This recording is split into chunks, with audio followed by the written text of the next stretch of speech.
Hi guys, it's Ying Han, and I'm here today because I'm inspired to give you guys a video on breakups. Breakups were one of the biggest things that put me on my journey, and the recovery from it, and the process of finding out who I was after a really long relationship, my first heartbreak that was debilitating to say the least, was really the way that I got to where I am today. And so I wanted to share with you guys a couple of ways that helped me get through the emotional cycle of going back to that person over and over again. And where I am today right now is that I'm able to go through any relationship, fall deeply in love, experience amazing connection, and also have the ability to be able to have really loving and healthy closures, which is an amazing step from the kind of place that I was in 10 years ago or 7.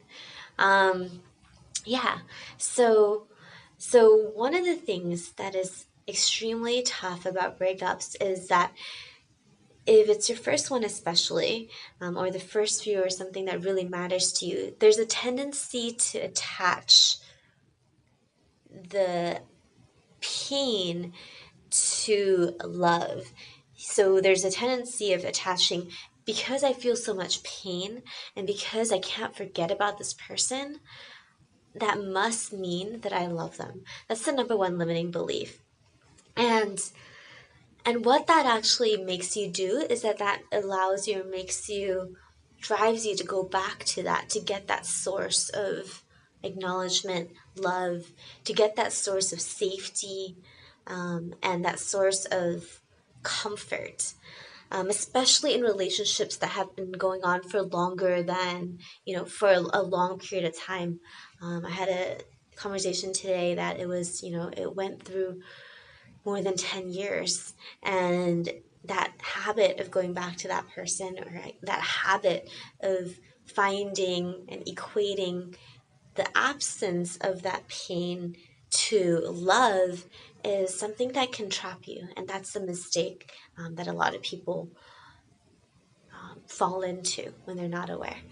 But the small solution is simply being aware of it, and also noticing that the only reason that exists is because the only other form of love and acceptance and fully embodied worthiness has been felt in the presence of the other person during the time, or that's the closest thing that you've been associating with.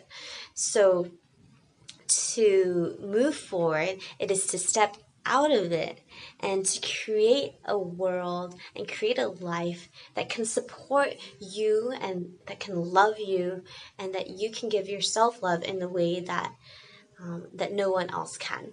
So a small little solution, and a solution that will change everything, is to figure out what your dream is. And by that, I mean, what would you do?